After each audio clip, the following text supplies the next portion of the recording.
The lay of the land politically has not really shifted since the beginning of the pandemic. When COVID arrived, the Liberals had a minority government propped up by the NDP. Now, fast forward to this summer, and the Liberals plunged the country into an election which no one wanted to arrive back at the same point, a Liberal minority. Now they'll have to lay out their agenda with an eye on support from another party.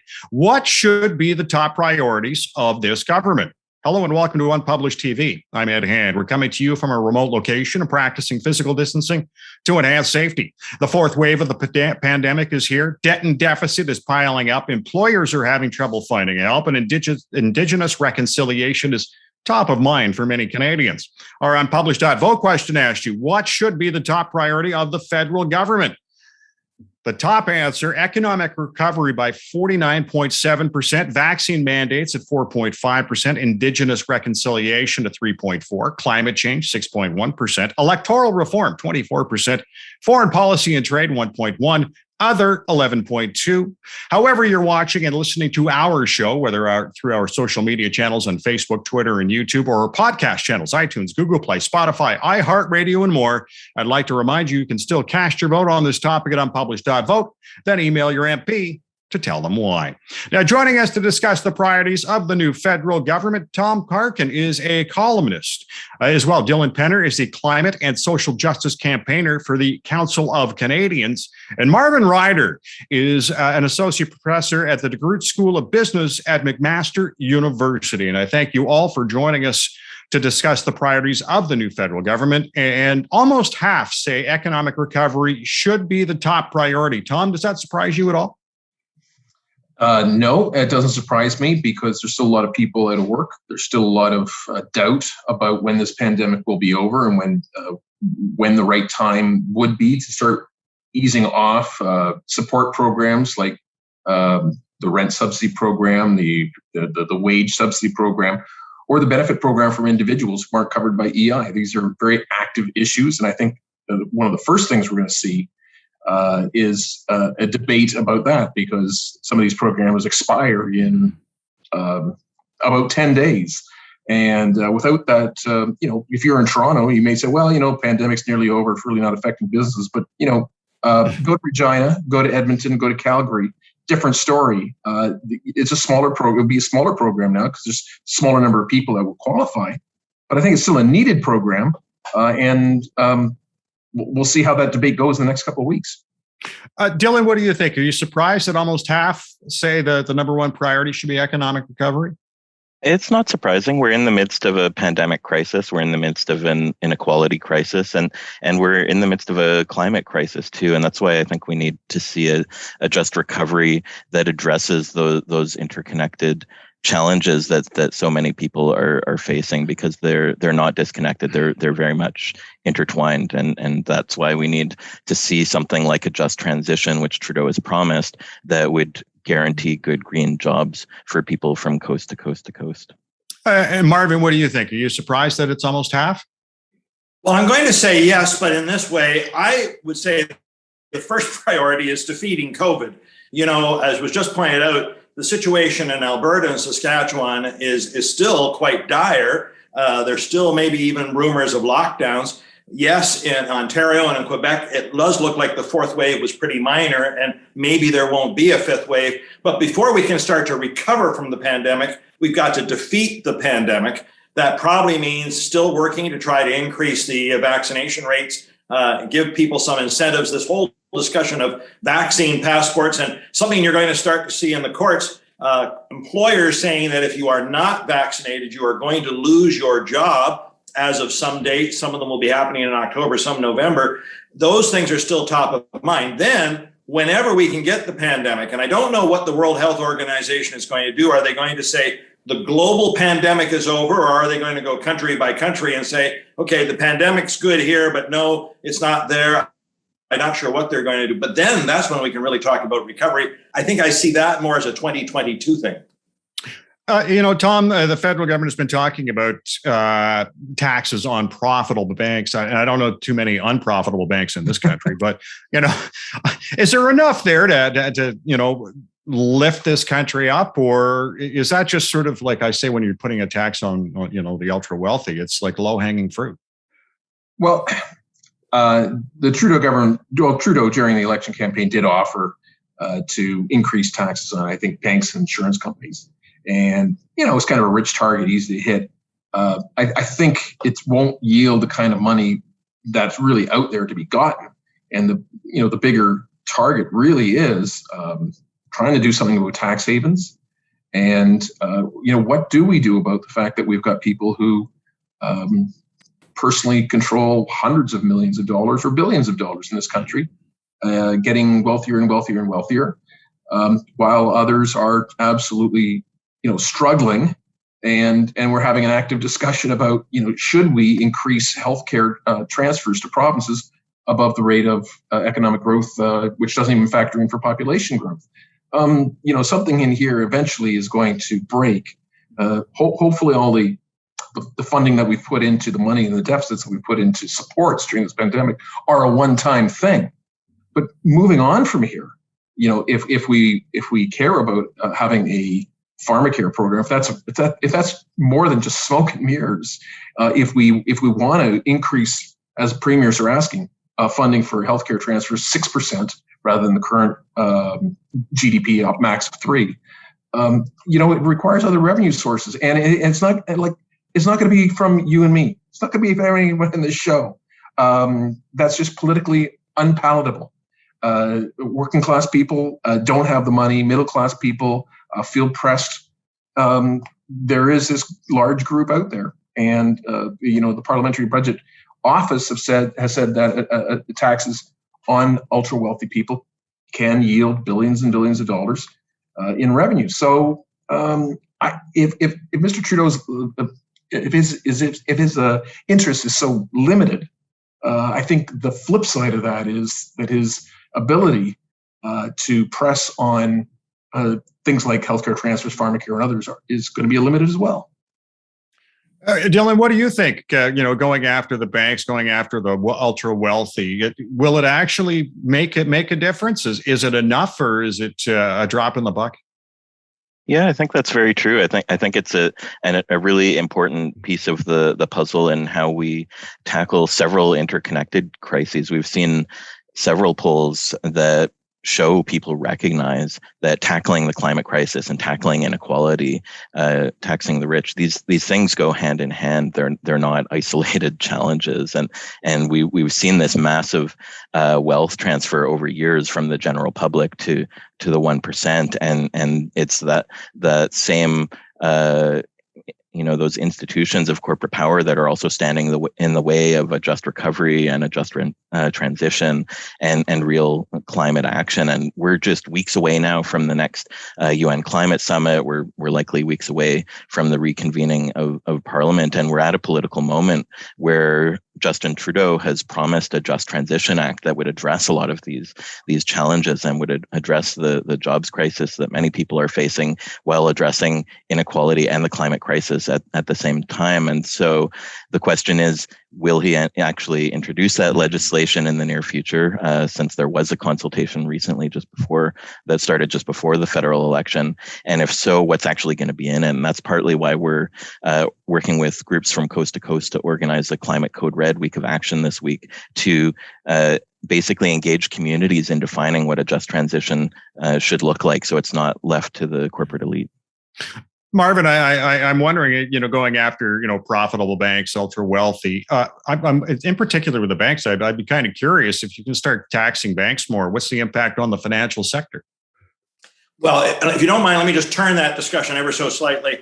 The ultra wealthy, boy, that's easy. Well, let's go after the rich. There are only 65, count them, 65 billionaires in Canada.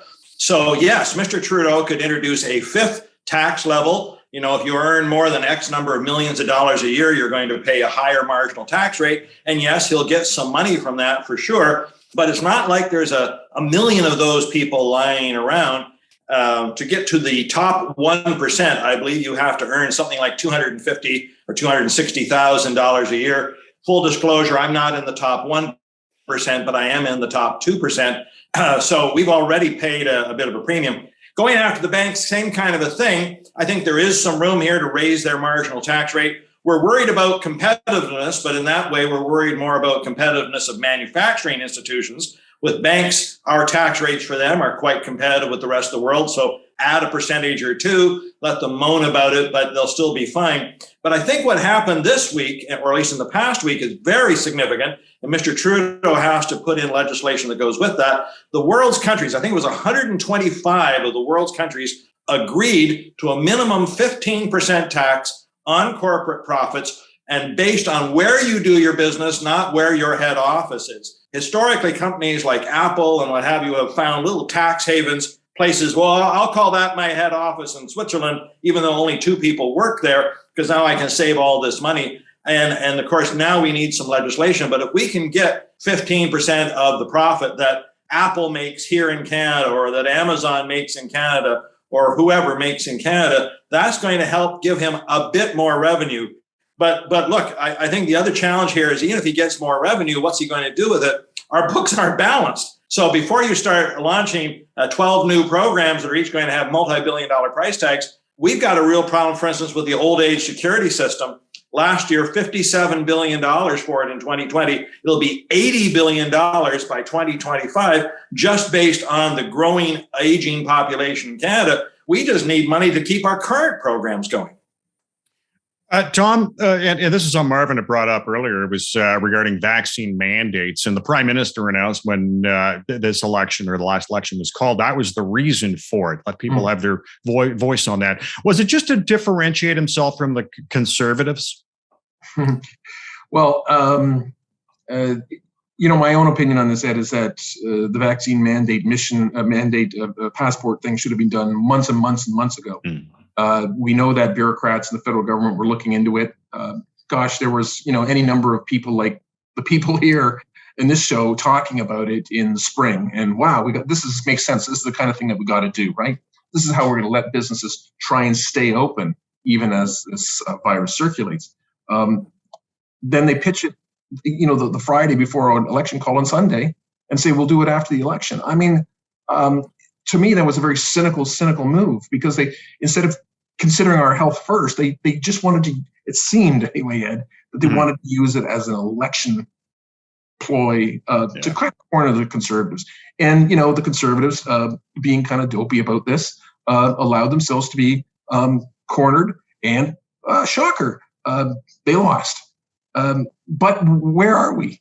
When are we going to have a passport, a national passport? When you fly out of this country, when will you have something to be able to show? We don't know. We don't know the date for that. We know that some public servants in the federal sector will be required to be vaccinated. I'm in favor of that, and I think we've got a date at the end of October for that.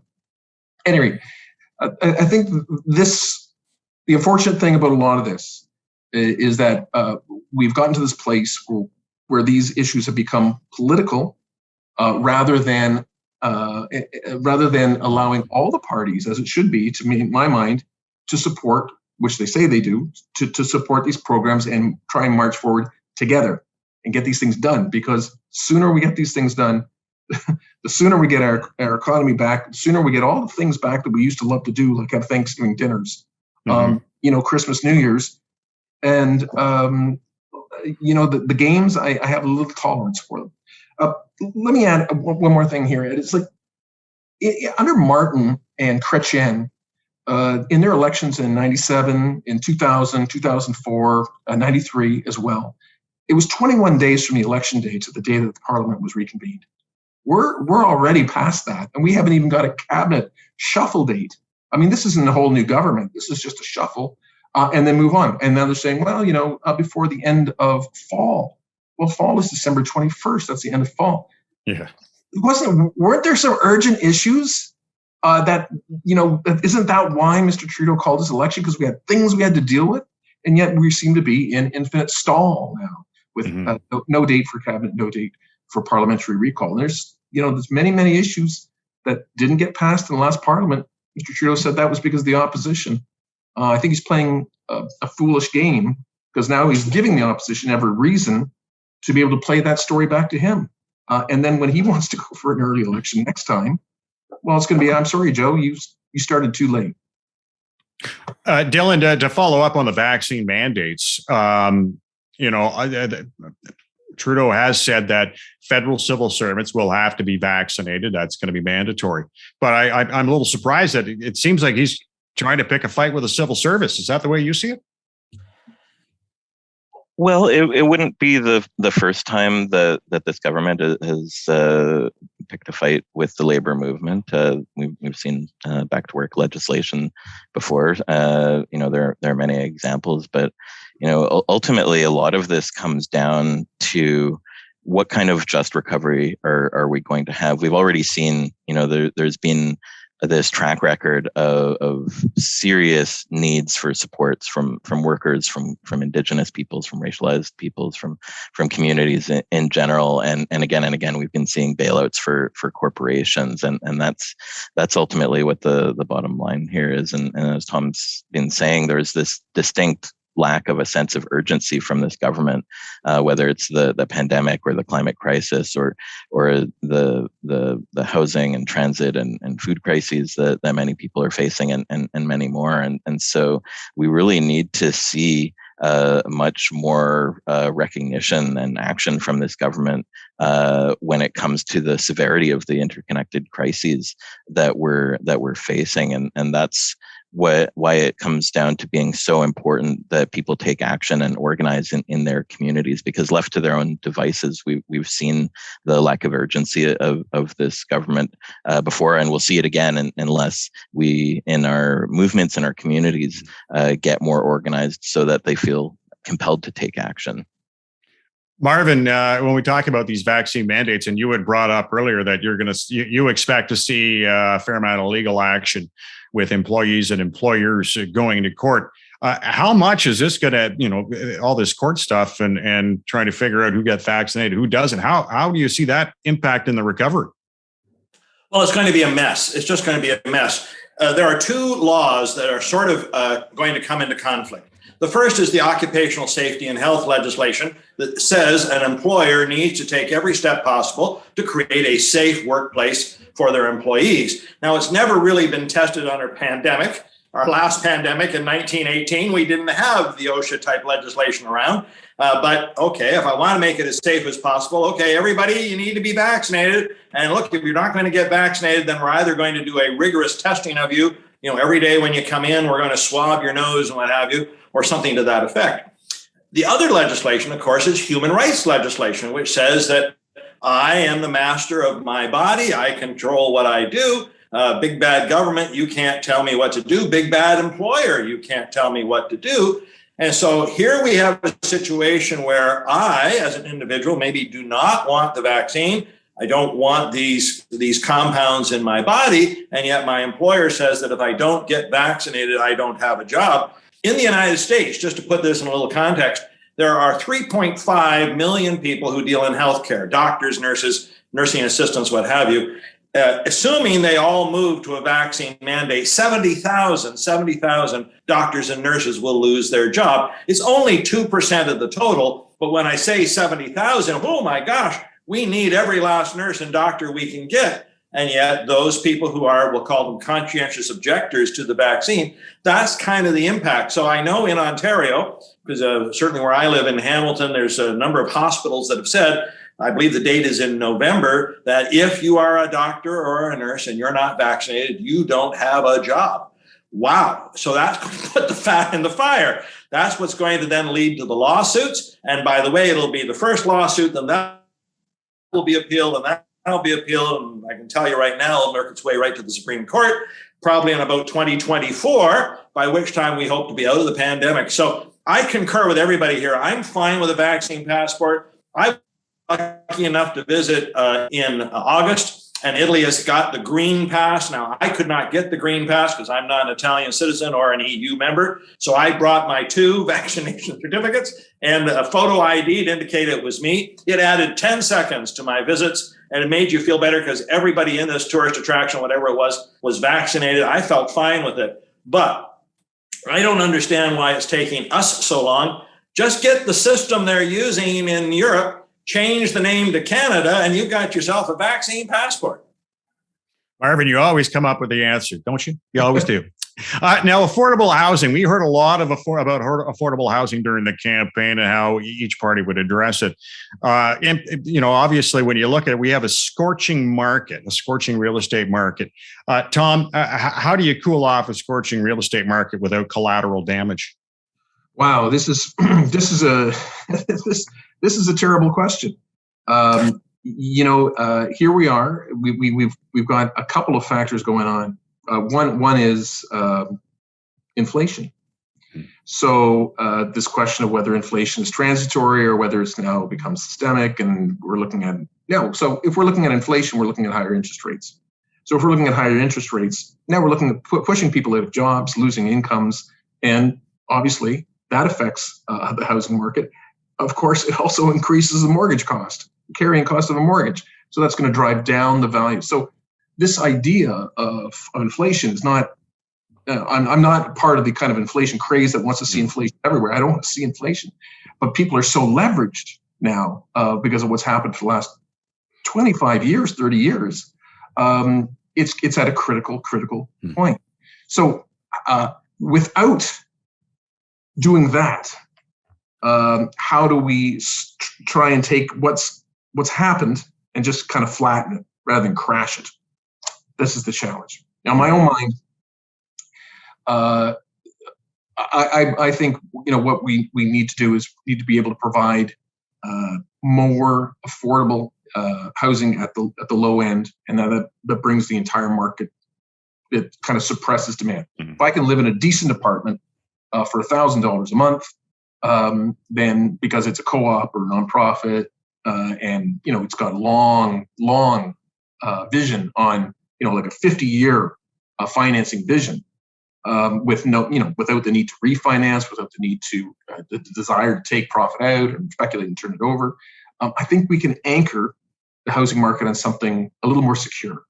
That I think runs against what we're doing, unfortunately, which seems to be a strategy of backing finance for private developers rather than backing finance for nonprofit and co-ops. They have a lot of problems accessing the finance to do the job. So that's my take on it, Ed. Not a housing expert, but I do read some of them. That's good. But I'll tell you, Al, I am quite frightful about all those people who are out there with $1 million mortgages and not the incomes to support them if interest rates go up. Dylan, when we were talking about affordability, we were talking about economic recovery, and how do you see climate change working its way into economic recovery for Canada? Well, a lot of it comes down to finding more ways of taking the profit motive out of many sectors of our society and economy. Housing is a great example where rents are skyrocketing, and we need to be talking about even more than just affordable housing, because in some places the local definition of what affordable housing is in Vancouver is not for example, is not anywhere near affordable. And at the same time, we also need to recognize that we need to be addressing the things like the affordability crisis and the housing crisis in tandem with the climate crisis. If you look at just housing and buildings as an example, there's plenty of studies out there that show about 70% of the buildings that are built today are going to still be standing in 2050. And so what we're building today needs to be affordable for the crisis that people are facing today, while also addressing the climate crisis in terms of building emissions, which are a huge source in municipalities from coast to coast of emissions. And so that needs to be part of solving the affordability crisis and the economic crisis and the climate crisis all at once. And that's why we need systemic change, because we need to be solving these crises with holistic solutions, basically, and that's why we need things like a just transition and a Green New Deal for public housing, and taking more things, frankly, into public ownership, so that profits are not driving public services or services that people need, whether it's housing or food or transit and transportation, into the range of being totally unaffordable, especially given the jobs crisis that's been exacerbated by this pandemic. Marvin, when the election campaign started, we learned of the discovery of bodies of residential school students in Kamloops. And considering the outrage then and so many priorities for this government, do you expect there's going to be any meaningful work on this file? Well, I'm going to say yes, but perhaps not the way you mean when you ask that. There are, and I forget the exact number, but I think it's 97 residential schools in Canada. I could be out by 10 one way or the other. And so step number one is to use ground penetrating radar on all of these, not to discover children's bodies, because you can't distinguish a child's body from an adult's body with ground penetrating radar, but to discover how many graves in total we are. And then the next question is going to be, well, what are we going to do? Are we planning to exhume these graves? Are we looking for DNA materials? Are we going to try to trace them back? The Catholic Church, for good or bad, has released some records that indicates that not everybody buried in these unmarked cemeteries are children, that there were nuns, there were priests who, when they died, they were buried there. There were neighbors up to the school who, rather than being buried on their property, said, let's be buried there. This is going to be, it's a Gordian knot. It's going to take 4 or 5 years at least to begin to resolve, put names to who's buried where, to know how many of them are children. And by the way, how did those children die? Did they die of scarlet fever? Did they die of smallpox? What did they die of? Or heaven forbid that they were truly murdered by someone with their hands around their throat. This is going to take a long time. So we'll make progress on the file, but it's going to be drip, drip, drip, drip, drip, as we used to joke about Chinese water torture. It's going to make the situation, it's like rubbing a wound and you're just not going to let it heal. You can't begin to get it healing until we know what the scope of that issue is. So we will make progress on it, much like we have made progress on making sure First Nations have clean water. When Justin Trudeau took over back in the dark ages 6 years ago, 153 boil water advisories. Today it's below 50. So no, he wanted them all gone by 2021 and he failed on that, but he did make progress. And I think this is what we're going to see, slow and steady progress. And one other quick note, Ed, truth and reconciliation does not happen overnight. You know, this was this year, the first, September 30th was the first Truth and Reconciliation Day. It wasn't the last. So we're going to have to keep listening, keep hearing stories, keep being respectful. It's going to take a long, long time to heal. And when I say a long time, we could be measuring that in decades and decades and decades while we're trying to tackle these other crises. All right. And folks, let's just go around the horn one last time. Tom, we'll start with you. How long will this minority government last? Well, I suspect the fate of this government is tied very much to the fate of Justin Trudeau himself. And if he stays around, then I think it's hard for him to pull the pin early because of the controversy that he unleashed by doing it this last time. If he retires, he says, he's already kind of shown signs that maybe he's not too interested in this anymore. I think the length of time, the Tofino thing was a kind of evidence. And then the length of time bringing Parliament back, I think is more of that. If he goes and say Chrystia Freeland succeeds him, I think then she's got an argument that she needs a Democratic mandate and calls an election. It's not kind of the same situation as with Trudeau. So it's the timing on that. How early could that happen? Well, if Mr. Trudeau, takes his walk in the snow in this winter, late winter, the Liberals could have a replacement in place by fall. And anytime after that, a budget or two, we could be back into it. So I think those are the pieces to watch. All right. Otherwise, we're looking for a longer Parliament than last time, I hope.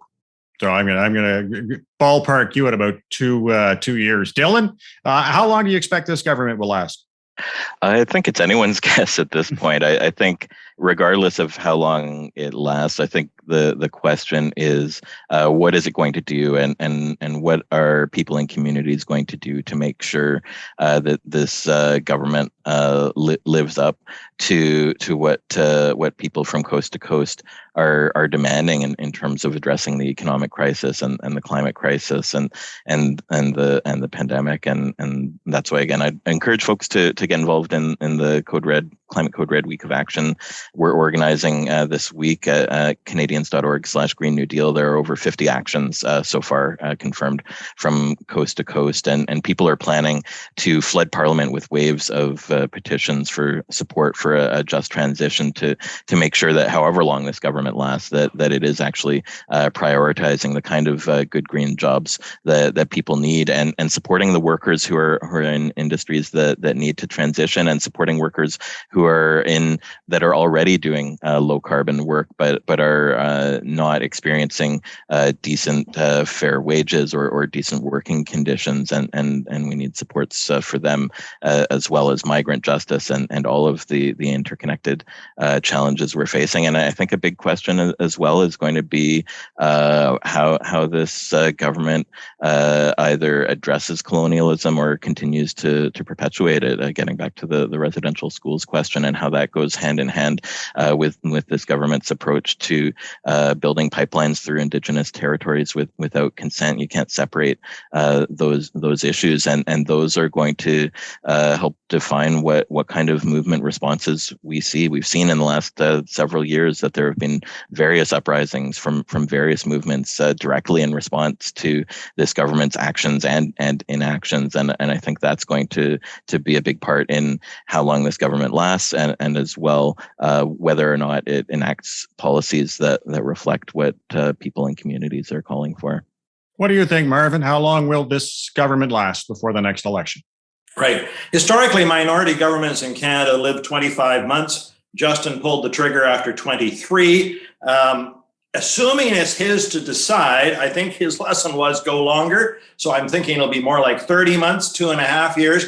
But keep in mind, a minority parliament is not completely in Justin's hand. The Conservatives and the NDP could trigger a motion of non-confidence. Having said that to you, Aaron O'Toole is somewhat chastened. I think he really thought he was going to be the savior riding over the hill, the White Knight, and the White Knight didn't win, didn't do well. If anything, did a little worse.